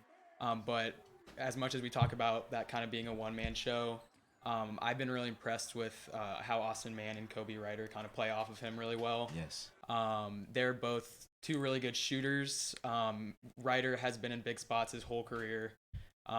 He is a sniper from 3-point, and he also has a really good mid-range game that he showed a lot in that Granville game. Him and Mann were both in double figures. Them three carry a big load offensively, but I mean, Des Watson's going to get his no matter what. I mean, he can score all three levels, and he's kind of a physical freak, especially down there in that bracket. I could see him carrying them all the way to the district final at least. I love what Kobe Ryder brings to the team. And not only is he a really good scorer, but he's a really good playmaker. He has a high basketball IQ. Absolutely. And him and Des play well off of each other. He knows how to give Des the ball in certain spots where he likes it to score. So, again, the scoring part, we look at Des Watson, but they really Speaking of Des, though, there is a team in this bracket that gave him a tough time, and that's Jonathan Alder. They held him to about 22 points in that win that they had at DeSales. Alder's the 1 seed in Division II. Some people might have been surprised because they did come in with 2 losses. They lost on the road to Bishop Watterson just on Tuesday. You have Heath at the bottom of the bracket who's undefeated. When it comes to Alder, these guys, we've joked about it, they're kind of like Hilliard Bradley Jr. with the way they play. Coach Zach Ross is in his first year there. He came from Hilliard Bradley. He was at Johnstown last year, led the Johnnies to the district semifinals where they lost to Grandview Heights. I know he wants to get that district title, and this Pioneers team, they have a chance to make history this season. Nathan, you're a Jonathan Alder graduate. You've seen these teams over the years. What are your thoughts on this team, and do you think they have the potential to finally win a district title? I do. I think that they are a team that has had personnel in years past, but just never really been able to get it done, never been able to win those big games. And I think that they've kind of got that monkey off their back this year. They beat DeSales out, actually beat DeSales, not like last year when they won on a controversial call, but they beat DeSales. I think that they are ready for, I'm assuming they'll play Des Watson in a rematch in the district final, and I think they'll be ready for that. Not necessarily because they have a one-on-one matchup, but because, it's Alder is Hilliard Bradley Jr., like you said. So now, for Alder to get there, though, they might have to play Bishop Watterson for a second time. Watterson just beat them on Tuesday. That was at Watterson. What would they have to change, you think, the second time around to get past the Eagles? I just think that, again, we talked. Jason talked earlier about Bradley being vulnerable. Yes. And I think Alder is very much like that. And when a Watterson or any CCL team comes in, they're going to play physical, hard-nosed basketball. And I think that's why you saw Alder fall to Watterson earlier this week, just because, I mean, they didn't come out 100%. I just think they need to – obviously, Watterson is not a game you just look past. So it will be very important that that's no pushover by any means No, or not at anything. all. But In the City League, they have a team also in this bracket, Centennial. Just talk about if they have a chance for an upset over Lincoln Valley and move on to play the Sales. Well, the Stars get that game at home, so they're the higher seeded team, and they've actually played Lincoln Valley a few times over the years. Centennial's got some talented juniors. Trayvon Jackson is a 6'4", 6'5" guard for them that when it comes to talent, he's one of the most talented players in the City League. You can throw it down to Jalen Gilbert as well, who was the linchpin of their Centennial's first ever state playoff football team. He's also the go-to guy in the post. And they have another junior guard that I really like. His name's Jaylon Jackson. He just does all the little things. He's a kid that doesn't care about scoring. He's going to, defend the best player. He's going to pick up 94 feet, get his teammates involved. He's also an exceptional student. So they have guys like that they've created a great culture. Roosevelt Osborne is the longest tenured coach in the City League. They get a home playoff game, in the sectional semifinals. Then they have to play at DeSales. DeSales is a team on the north side as well, so it's not a long drive. They're going to be kind of right in their neighborhood. So Centennial, they have the potential. They just got to put it all together. When they play to their potential and play a consistent game, the Stars, they can compete with just about anybody. But I think when you look at the bottom of this bracket, we have an LCL expert among us right now. Andy Hoban, you are ready for this. Heath comes in. They're undefeated. This is their best season since 2017 when Aaron Lalai and Denton Jacob took these guys all the way to the district finals. Yep. What do you like about Heath, and what is their identity as a team? Well, I think their main characteristic, besides being a really consistent and cohesive unit throughout the whole season, I mean, they're undefeated. They're one of the only teams in the area that can say that right now. But I think they're a really young team, and I think their LCL schedule has allowed them to kind of get by a few bumps. I mean, a lot of their LCL games, I'd say close to 10 of them have been within single digits, and LCL hasn't been as strong in a district setting in the last few years. But Heath, they have 4 legitimate prospects out of the sophomore class right now. They're very young. Brandon McLaughlin is one of the best sophomores in the area that I've seen, and I've seen a lot of different teams, but coming out of the LCL, he's 6'7", 6'8". He can score from all 3 levels. They have Keelan Williams, Reese Huber, and Josh Guy, and all 3 of them can score in a lot of different ways. They have some seniors that fill out their rotation that are kind of their rock. They don't score as much. They kind of do the little things. But it's a really good mix of kind of their upperclassmen leadership and the young star power that they have that's allowed them to kind of run through their competition this year. And honestly, they haven't faced many really high-level tests this year. That's kind of the one knock on them, and that's honestly why an undefeated team is the number 2 seed coming out of here.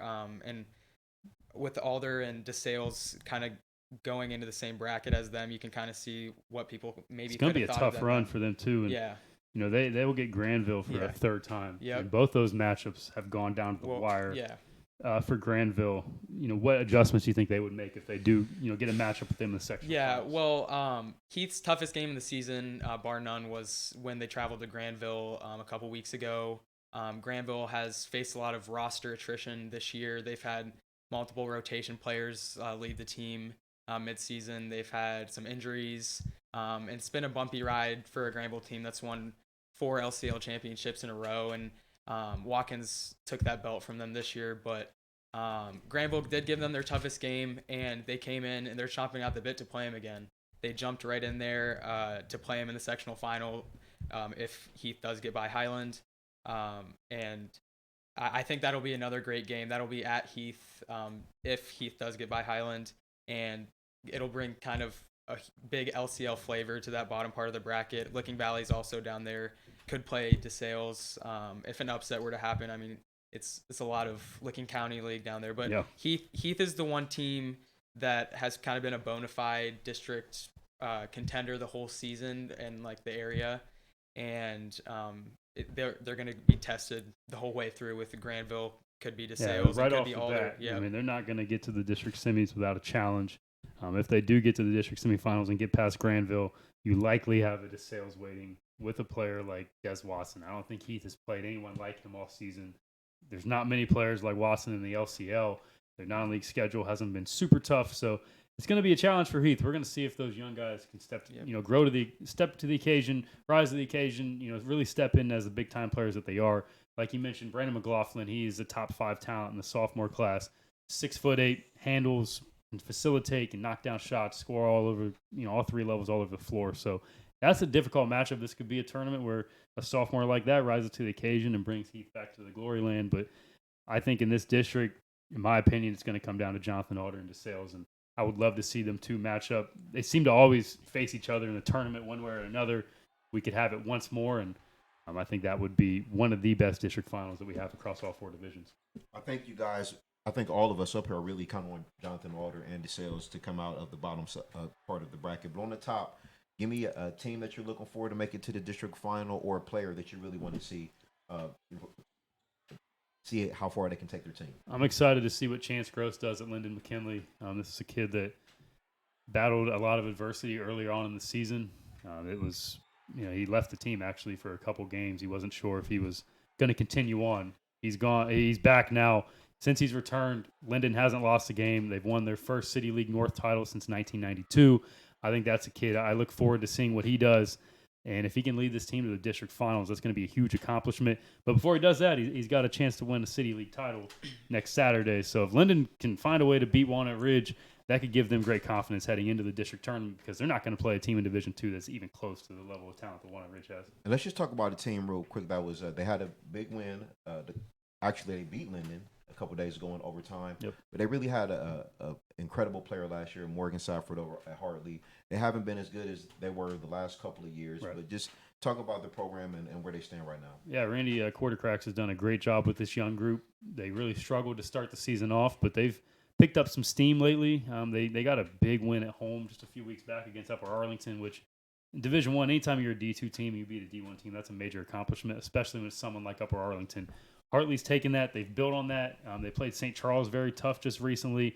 They beat Lyndon in overtime just last night. So that could be an intriguing matchup. They got a bye there in the sectional semis into the sectional finals. More than likely going to play Beechcroft. They beat Lyndon, who swept Beechcroft this season. So they can find a way to get past Beechcroft, and Lyndon takes care of Marion Franklin. We could have another matchup between Bishop Hartley and Lyndon. And if Hartley, if they knock them off, you could see a 13 seed in the district finals, losing literally all the starters from last season. That's really incredible, and I think it's a testament to the job that Coach Quartercracks has done there for the Hartley program. And one thing that really stands out, the 7 seed Bloom Carroll and 8 seed London, they're led by 2 really ball dominant scorers, and Coons for Bloom Carroll and Trey Woodyard for London. That matchup, which could happen in the sectional final, I think those teams have as good of a shot to just have one player kind of take over and take over that district, especially with the top 3 seeds going down to that Columbus 2 bracket. I could see. I saw Coons a couple weeks ago. I mean, he's good for 20 or 30 anytime he steps out on the court. He's proved that. Woodyard is too. I could see either of those teams, whoever comes out of that game, could make a run too.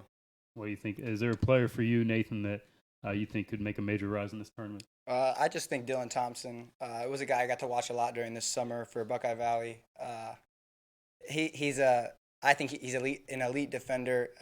He's got a clip now. He's been shooting it at a really high level lately, and I really think that he's kind of the heartbeat of that team, and I think that he can take them as far as Buckeye Valley will go, as far as he will take them. So he was actually injured there for about a 2-week stretch, and they struggled in MSL play. They got him back. They're playing at a higher level.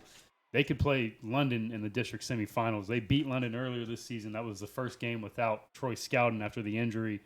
Buckeye Valley, they got a lot of confidence, and like you mentioned, Dylan Thompson, one of the best 2-way sophomores in the area. I've seen him a few times this year at home against Grandview Heights, who's the top seed in Division IV. He outplayed Brian Collier, who's one of the best senior guards in the area. So Dylan Thompson is another sophomore to keep an eye on. In Buckeye Valley, they got some pieces, and they could possibly win their first ever district title in boys basketball. For me, it's if you haven't had a chance to see Des Watson, I've seen him twice live. First time he gave us 30 points, the second time 36. He's really a special player. I feel like there aren't many players in his class or even a class above as seniors that bring the skill set that he possesses. He can put it on the floor. He can shoot it from deep. Gets his teammates involved. So I love Des Watson. We'll see how far that he can take DeSales. But we're going to wrap up Division 2. I want to let you know that the 270 Hoops Tournament Preview Show is being brought to you by Score on Air. And they've been really great with us all year, man. And we've done the broadcast, and now they've given us the opportunity. This stuff's not easy. It takes a lot of work and a lot of back end help. And Score on Air and Higher Media School, we're very thankful for those guys. And if you're a person who's interested in sports media, check out the Ohio Media School. You can learn everything when it comes to these broadcasts. These are TV studio cameras that we're working with, big time production crew. So check these guys out. If that's something you're interested in, we definitely recommend the Ohio Media School. So shout out to my guy Adam Dale and the Score on Air. We're going to take a quick break. When we come back, we'll look at Division 3 and we'll just keep it moving on through.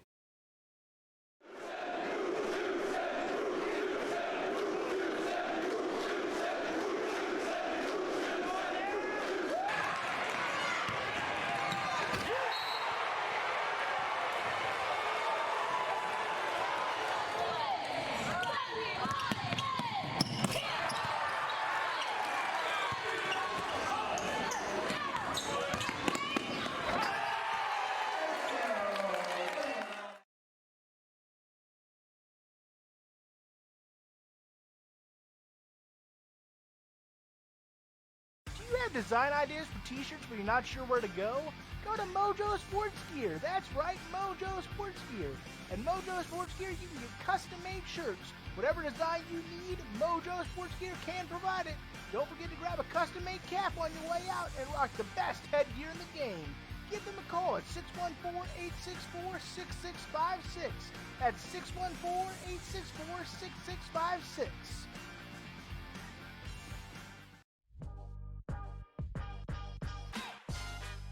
One reason why I came to Ohio Media School was to expand my knowledge about sports media. Joining Score on Air has meant tons to me. It's helped me get out in the field already. I've done football games, hockey practices, and it's just radio shows, and it's just made me realize what I can do in the sports industry. One thing that I want to do in the sports industry is be a sideline reporter for college football. My name is Kyra Bailey with Score on Air, the new generation of sports talk.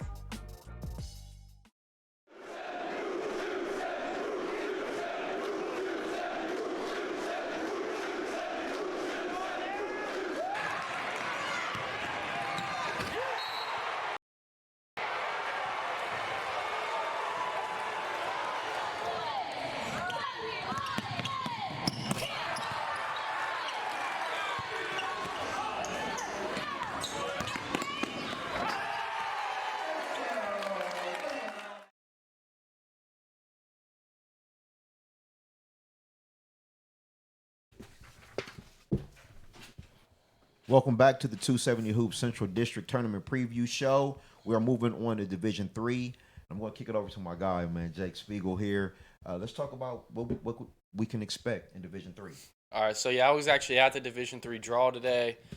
Really the biggest surprise there, Harvest Prep, obviously the 1 seed, they took their own bracket, and then Worthington Christian actually jumped in their bracket. So those two could meet in a district final. And really, when that happened, you could kind of just hear everyone in the room was kind of like, oh, like, really? Like, they're not going to take their own bracket? And so after that, North Union, obviously they're undefeated, but they fell all the way to the 3 seed. They passed, let Bishop Reedy go, then they passed again, let Afrocentric go just to see what they would do. And so, really, you got Harvest Prep and Worthington Christian in that Columbus 2 bracket, and there's not, like, there is teams who can challenge them there, but really, it's looking like they're going to be those two in a district final, which that'll be an absolutely great matchup. You know, you got C.J. Anthony and D.J. Moore both at the lead guard spot, two of the best to do it in the area. But then in that top bracket, really, I mean, Bishop Reedy could win it, Afrocentric could win it, North Union. And I think even a team that I saw earlier this year at DeSales, even Johnstown, I think they've got a real good shot. And then even a team like Centerburg, who obviously not many people in this area see Centerburg. They're so far out there. But Carter Jones, one of the best players, juniors in the area. And like you mentioned, with the top 2 seeds going to Columbus 2, it kind of opened the door for Columbus 1. And there's really, I think there's 4 teams here, maybe 5, that can challenge for a district title. Yeah, like you mentioned, Bishop Reedy, not Jonathan Honor, but Johnstown, North Union, Afrocentric. I really look forward to the possibility of a North Union Afrocentric district semifinal. This reminds me of 2018 when Afrocentric made it all the way to the state finals in Division III. They had a team in Northmore that jumped on them. Northmore was the 5 seed back then. They were a rural school that had a bunch of seniors, played really well together. They were confident, took on an Afrocentric team that, quite frankly, bullied them. This could be, I'm not saying this will happen again, but this is a similar matchup where you have a rural school. North Union's undefeated. They play in the lesser division of the CBC. They're going up against an Afrocentric team that's gelling. Darkel, you just saw them on Friday against Eastmore. What are your thoughts on the Nubians, and what kind of shot do you give them to win a district title this year? They're really hot right now. Winners of their last 5. They actually finished 4th in the City League. Had a really shaky start, lost some games, but they bounced back really strong. Team led by senior Callie Davis, plays both ways of the floor. Defense, it looks like he loves it more than he loves scoring. He gets out there, he gets steals, he takes charges, he blocks shots. Kid just plays his heart out.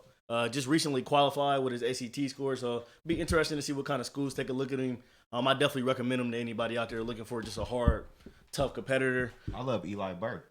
Yeah, Eli Burke, he actually had a great game last night against Eastmore. He went off for 23. He had a good one. Really athletic guard, can get to the hole, really hard to stop when he's going downhill. With Afrocentric, you just can't count out Mike Bates. Been to multiple Final Fours 2 years ago, like as Zach mentioned, went to the state final. And he just has a way of always getting his guys prepared for the tournament. Looking at this division, there's some tough teams in here, but I wouldn't be surprised to see Afrocentric get it all together and figure it out and win a district championship. Well, I think we've said all day, kind of guard play really plays big in the tournament. And Afrocentric, their 3 best players are guards. And even, you got a guy coming off the bench. I think he's even done a little bit of time in the starting lineup, Dalen Swain, He's freshman. one of the full-time starters now, and he's in that matchup. If they do play North Union, with his length at about 6'5", he could be a game wrecker in that game. North Union is a cohesive group. We saw them against London. They were terrific in that game. Went on the road. Without their head coach. Who was sick, actually. So they needed every ounce of contribution from the whole roster. Harley Days, a senior, his first bucket was the game-winning bucket late in the game. They played defense. Preston Crabtree is a junior guard that is one of the most underrated players in the area. He can step out, hit threes. They have a sophomore big man in Zach Vernon that I'm a big fan of. He's a traditional back-to-the-basket post. He's got great hands. He's smart defensively. He can score it over either shoulder. So they got a lot of pieces. They, as a 3 seed being undefeated, they probably feel a little disrespected right now. Definitely. Teams, didn't respect their path to get there.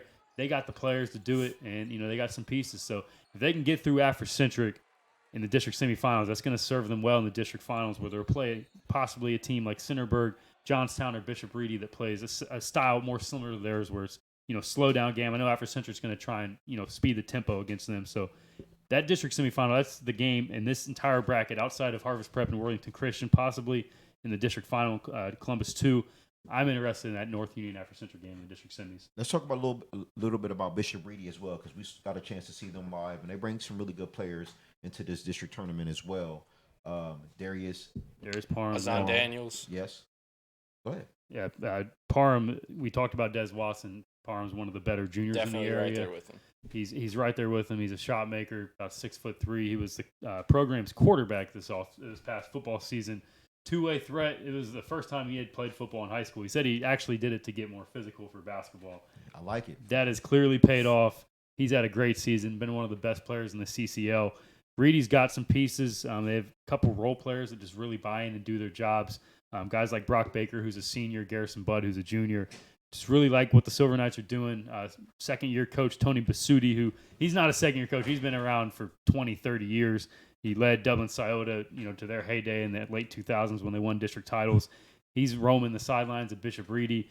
They've been benefiting from him, but they're going to have a tough road to get to the district finals. And I think that's another team where your best player is your hardest worker. So this affects the whole team with Darius. I just want to finish up Division III talking about 2 of the best players in the state, DJ Moore and CJ Anthony. CJ Anthony, the all-time leading scorer in the Central District.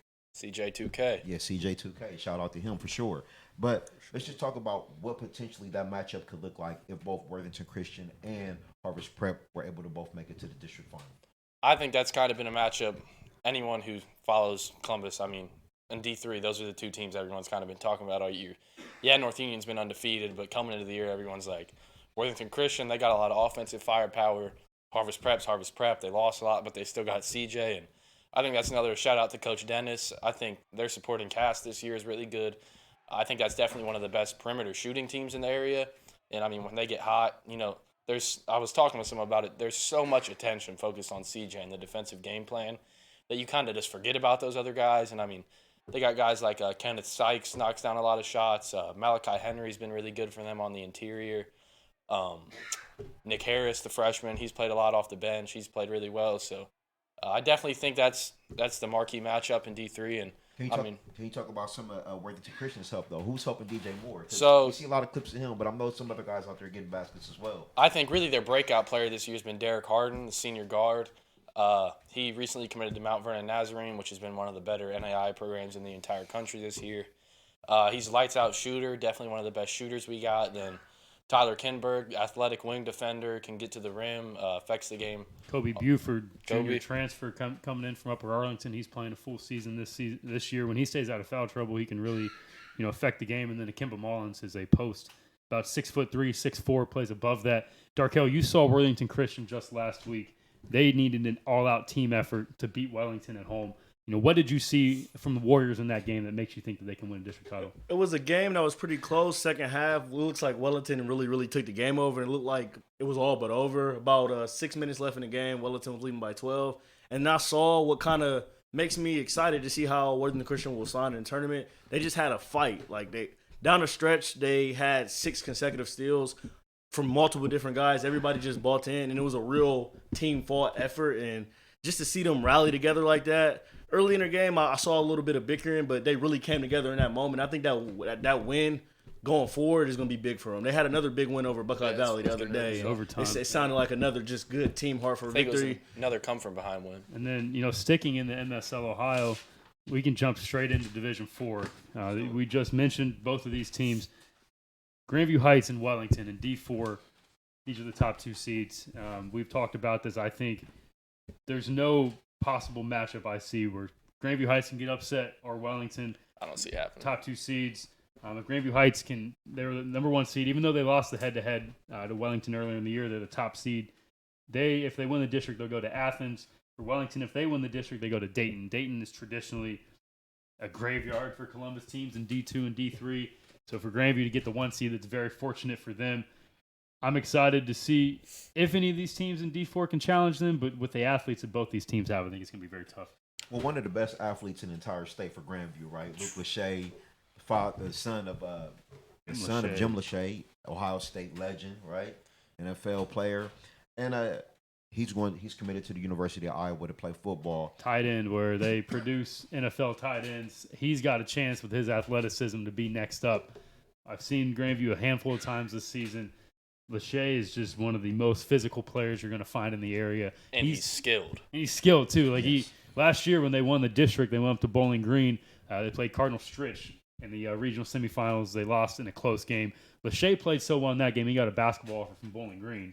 When everyone knew he was playing football, BG still, they're one of the best MAC programs. They offered him a scholarship. I think that speaks to the level of basketball player that he is. One more guy I want to touch on is Elijah Meredith. Been having a big breakout season. I just caught him the other night in that Worthington Christian game. He had a really good game, had 22 points, and he's really progressed with his perimeter skills. He's gotten a lot better at putting the ball on the floor, especially shooting the 3. That's where he kind of excels. In that game, he knocked down 4 triples, and he's really turned himself into a heck of a player. I think he's a guy that schools need to take a look at. Also, Brian Collier from Grandview, obviously. Him and Lachey, they're their senior duo. They do probably, I would definitely bet over half their scoring. Brian's had a great season as well, led them to some big wins. I know they've beat Worthington Christian once, they beat Buckeye Valley once, they beat Whitehall once, and then I believe they play Wellington again this Tuesday. So it'll be interesting. Wellington gave Grandview their only home loss so far this year, so it'll be interesting to see how they handle them on the road. But, I mean, with those two leading the way, as long as they're getting it done, I think they got as good as a shot as anyone. And the rest of Division IV, some of these other top seeds, Byrne Union's the 3 seed. They were they're defending Division IV district champions. They knocked off Fisher Catholic last year. Fisher Catholic comes in as the 6th seed. They have a tough matchup in the sectional finals against Patriot Prep at home. Patriot Prep beat them earlier in the season in that first matchup. Patriots playing at a high level right now. They've won a lot of their more recent games. Shekinah Christian at the top. They're the 7 seed. You go down Newark Catholic, the 5 seed. In the LCL, they've been a surprise this year. I actually saw them earlier in the year against Grove City Christian. If they can knock off Kip Columbus, who they got some talented pieces that are young.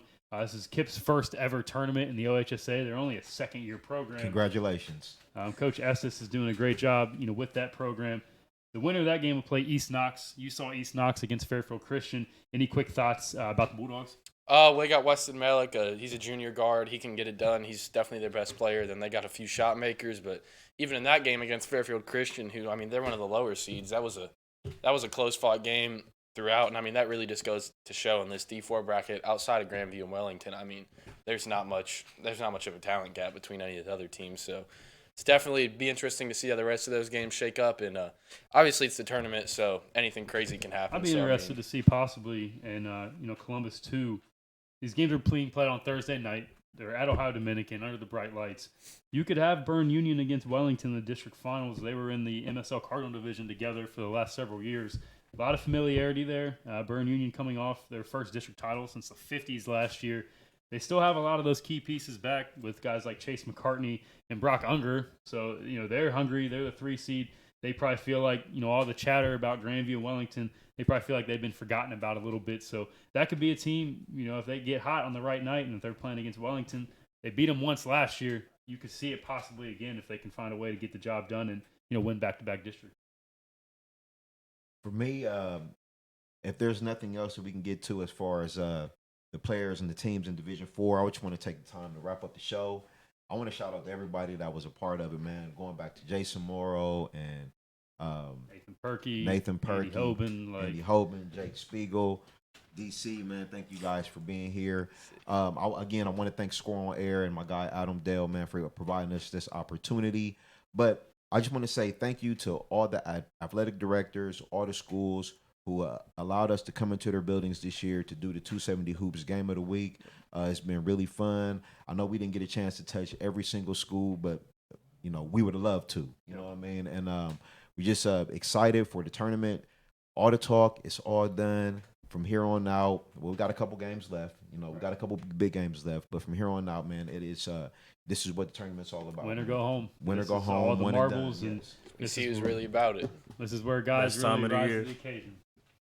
So if that's all for Zach Fleer, I'm Derek Owens Jr. It's been the 270 Hoops Tournament Preview Show, Central District Tournament Preview Show. And again, I want to thank everyone for watching. You can go back and watch this on Facebook, on the 270 Hoops Facebook page. You can watch it on YouTube, on the 270 Hoops YouTube page. And I'm sure you'll see some other stuff flowing out on the social media out there as well. Zach, man, you want to close up with anything? Just appreciate, again, all the players, parents, coaches, administrators, teachers, everybody in Central Ohio. Thank you guys for supporting us, allowing us to grow the brand like we have. And it wouldn't be possible without you guys. I've always said it's about the kids. We wouldn't have anything to cover if we didn't have talented basketball players and great coaches here. So, thank you guys for that. And, we look forward to tournament time. And thanks for tuning in. We'll see you guys, when the ball gets tipped in March. Be good.